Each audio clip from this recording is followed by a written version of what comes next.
Hello friends, गौरव biology channel में आपका स्वागत है। तो आज हम बात करेंगे सीटेट साइंस बायोलॉजी के प्रीवियस ईयर के क्वेश्चनों के बारे में।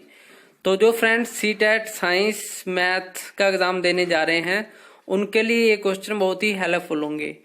तो बात करें क्वेश्चन नंबर फर्स्ट की, लार या सलाइवा का कार्य है। तो ये क्वेश्चन 2016 में पूछा गया था सीटेट के एग्जाम में। तो उत्तर है हमारे पास स्टार्च को शर्करा में परिवर्तित करना।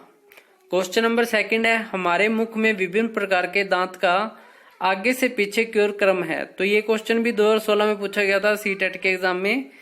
तो सबसे पहले आएगा कर्तरक, जिसे क्या बोलते हैं, इंसीजर।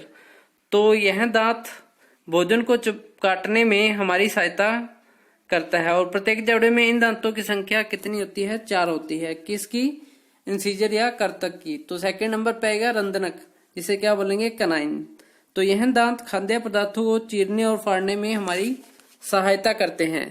प्रत्येक जबड़े में इन दांतों की संख्या 2 होती है। तो थर्ड नंबर पे आएगा हमारे पास अग्रचर्वणक। तो यह दांत खाद्य पदार्थों को चबाने में हमारी सहायता करते हैं। तो प्रत्येक जबड़े में इन दांतों की संख्या कितनी होती है? 4 होती है। किन दांतों की? प्रीमोलर की। तो फोर्थ नंबर पे आएगा च्वर्णक, जिसे क्या बोलेंगे? मोलर।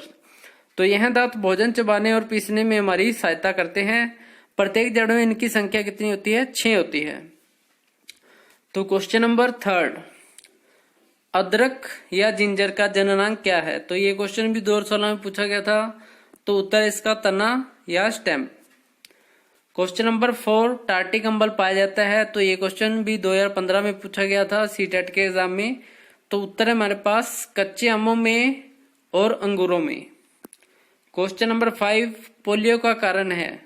तो ये क्वेश्चन भी 2015 में पूछा गया था। तो उत्तर है हमारे पास विषाणु, या इसे क्या बोलेंगे? वायरस भी बोलेंगे। क्वेश्चन नंबर 6, मानव सर्जन तंत्र में मूत्र के मार्ग का सही क्रम है। तो ये क्वेश्चन भी 2015 में पूछा गया था। तो उत्तर है इसका किडनी, मूत्रवाहिनी, मूत्राशय, मूत्र मार्ग। तो सबसे पहले क्या होगा? जो हमारा ब्लड है वो किडनी में आएगा। किडनी में क्या होगा? फिल्टर होगा। फिल्टर होने के बाद जो वेस्ट मटेरियल होगा वो चला जाएगा मूत्रवाहिनी में। मूत्रवाहिनी को क्या बोलते हैं? यूरिनरी डक्ट बोलते हैं। तो फिर चला जाएगा मूत्राशय में, जिसको क्या बोलते हैं? यूरिनरी ब्लैडर बोलते हैं। तो फिर चला जाएगा कहाँ पे? मूत्र मार्ग में। तो मूत्र मार्ग को क्या बोलते हैं? यूरिथ्रा बोलते हैं। और यूरिथ्रा से बाहर फिर रिलीज कर देंगे किसको? यूरिन को। क्वेश्चन नंबर 7 हमारे पास, मानव में जनन की अवधि की घटनाओं का सही क्रम है। तो ये क्वेश्चन भी 2015 में सीटेट के एग्जाम में पूछा गया था। तो उत्तर है हमारे पास युग्म बनना, फिर उसके बाद निषेचन, फिर है युग्मनज, फिर है भ्रूण। तो सबसे पहले क्या होगा? युग्म बनना मतलब गैमेट की फॉर्मेशन होना। तो कौन कौन से गैमेट बनते हैं? जो नर होता है उसमें क्या बनेगा? शुक्राणु बनेगा। और जो मादा होती है उसमें क्या बनेगा? अंडाणु। मतलब जो मेल होगा उसमें स्पर्म बनेंगे और जो फीमेल होगी उसमें क्या बनेगा? एग। उसके बाद उनका क्या होगा? निषेचन होगा। क्या होगा? फर्टिलाइजेशन। उसके बाद क्या होगा? युग्मनज बनेंगे। युग्मनज का मतलब जाइगोट बनेगा। तो उसके बाद क्या होगा? भ्रूण बनेगा। भ्रूण का मतलब एम्ब्रियो बनेगा। तो ये मानव जनन की अवधि की घटनाओं का सही क्रम है। सबसे पहले युग्म बनना, निषेचन, युग्मनज और भ्रूण। क्वेश्चन नंबर 8, कोशिकाओं के केंद्र के भाग हैं। तो ये क्वेश्चन भी 2015 में पूछा गया था सीटेट के एग्जाम में। तो उत्तर है हमारे पास गुणसूत्र, क्रोमोसोम, उसके बाद है जीन, उसके बाद है न्यूक्लियोलस। और ये केंद्र कहाँ पे पाया जाता है? यूकैरियोटिक सेल में पाया जाता है, मतलब यूकैरियोटिक कोशिका में पाया जाता है। क्वेश्चन नंबर 9, रूमिनेंट जंतुओं के नाम बताओ। तो ये क्वेश्चन भी 2015 में पूछा गया था। तो रूमिनेंट का मतलब होता है जो जंतु क्या करते हैं? जुगाली करते रहते हैं, मतलब अपने मुख को हिलाते रहते हैं। तो उनको क्या बोलते हैं? रूमिनेंट जंतु बोलते हैं। तो उत्तर में आएगा हमारे पास भैंस, गाय, हिरण। तो ये क्या है? रूमिनेंट जंतु हैं। क्वेश्चन नंबर 10, संसार में पाए जाने वाले सबसे लंबे सर्प हैं। तो ये क्वेश्चन भी 2018 में पूछा गया था। तो उत्तर है एनाकोंडा। क्वेश्चन नंबर 11, चेचक के टीके का आविष्कार किसने किया? तो ये क्वेश्चन भी 2018 में पूछा गया था। तो उत्तर है इसका एडवर्ड जेनर ने। तो ये बहुत ही इम्पोर्टेंट क्वेश्चन है। क्वेश्चन नंबर 12, यीस्ट का प्रयोग किसके उत्पादन में किया जाता है? तो ये क्वेश्चन भी 2018 में पूछा गया था सीटेट के एग्जाम में। तो उत्तर है हमारे पास अल्कोहल में। तो जो यीस्ट होता है उसका जो उपयोग किया जाता है वो किसमें किया जाता है? अल्कोहल में या वाइन की फॉर्मेशन में। क्वेश्चन नंबर 13, राइबोसोम क्या बनाता है? तो ये क्वेश्चन भी 2018 में पूछा गया था। तो उत्तर है हमारे पास प्रोटीन। तो राइबोसोम होता क्या है? राइबोसोम एक ऑर्गेनेली होती है, कोशिकांग होती है, जो कि सेल के या कोशिका के अंदर पाई जाती है। तो इसका जो मुख्य कार्य होता है वो होता है प्रोटीन की फॉर्मेशन करना, मतलब क्या करना? प्रोटीन को सिंथेसिस करना। तो राइबोसोम को क्या बोलते हैं? फैक्ट्री ऑफ प्रोटीन बोलते हैं। क्यों बोलते हैं? क्योंकि ये प्रोटीन का निर्माण करता है। क्वेश्चन नंबर 14, मधुमेह रोग किस हार्मोन द्वारा नियंत्रित होता है? तो ये 2018 में क्वेश्चन पूछा गया था सीटेट के एग्जाम में। तो मधुमेह को क्या बोलते हैं? डायबिटीज बोलते हैं। तो इसका जो नियंत्रित करता है, इसको नियंत्रित करता है वो इंसुलिन हार्मोन करता है। तो इंसुलिन हार्मोन होता क्या है और कहां से प्रोड्यूस होता है? तो इंसुलिन हार्मोन पैनक्रियाज मतलब अग्नाशय से प्रोड्यूस होता है, स्त्रावित होता है। तो अग्नाशय से स्त्रावित होने के बाद ये कहां पे आता है? हमारे ब्लड में आता है। तो ब्लड में ये क्या करता है? जो हमारा ब्लड का शुगर लेवल होता है उसको क्या करता है? कंट्रोल करके रखता है। अगर इंसुलिन की कमी हो जाए ब्लड में तो ब्लड का शुगर लेवल क्या हो जाता है? हाई हो जाता है, ज्यादा हो जाता है, जिस वजह से क्या होता है? हमें मधुमेह रोग या डायबिटीज हो जाती है। तो फिर क्या करता है जो पेशेंट होता है डायबिटीज का, वो आर्टिफिशियल इंसुलिन लेता है बाहर से। किसकी फॉर्म में? कैप्सूल इंजेक्शन की फॉर्म में लेता है।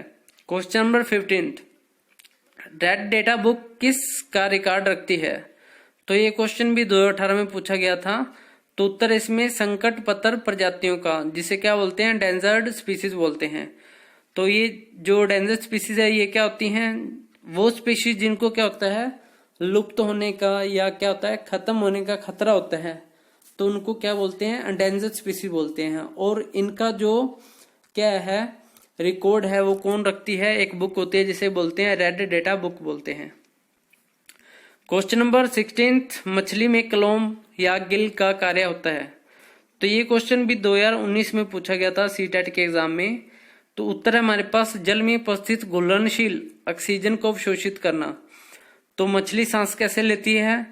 जो जल होता है उसमें क्या होता है? जो ऑक्सीजन होती है वो घुली हुई होती है। तो वो घुली हुई ऑक्सीजन का क्या करती है मछली? उपयोग करती है अपने सांस लेने में। तो क्वेश्चन नंबर 17, चींटी के डंक में कौन सा अम्ल होता है? तो ये क्वेश्चन भी 2019 में पूछा गया था। तो उत्तर है हमारे पास फार्मिक अम्ल या क्या बोलेंगे? फॉर्मिक एसिड बोलेंगे। क्वेश्चन नंबर 18, जीवों में कौन प्रकाश संश्लेषण द्वारा भोजन बना सकता है? तो ये क्वेश्चन भी 2019 में पूछा गया था सीटेट के एग्जाम में। तो उत्तर है हमारे पास शिवाल पादप। तो शिवाल को पादप ही बोलते हैं। तो सबसे बात करते हैं हम प्रकाश संश्लेषण होता क्या है? तो क्या होता है इसमें? क्या करते हैं जो हरे प्लांट होते हैं, ग्रीन प्लांट होते हैं, वो अपना भोजन खुद बनाते हैं। इसलिए जो पादप या प्लांट होते हैं उनको क्या बोलते हैं? ऑटोट्रोफ या स्वयंपोषी बोलते हैं। तो कैसे करते हैं प्रकाश संश्लेषण? जो हमारा वातावरण होता है उसमें तो क्या लेंगे? ये CO2 लेंगे। जो सनलाइट होती है, सूर्य का प्रकाश होता है, उससे क्या लेंगे? सनलाइट लेंगे, सूर्य का प्रकाश लेंगे। और जो मिट्टी होती है या हमारी जो अर्थ होती है उससे क्या लेंगे? वाटर लेंगे। तो इनको रिएक्ट करके क्या बना देंगे? ग्लूकोज या स्टार्च बना देंगे।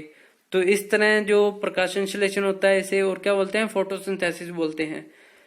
तो क्वेश्चन नंबर 19, दूध में कौन से पोषक तत्व होते हैं? तो ये क्वेश्चन भी 2019 में सीटेट के एग्जाम में पूछा गया था। तो उत्तर है हमारे पास प्रोटीन, कैल्शियम, विटामिन डी। तो ये दूध में क्या क्या होते हैं?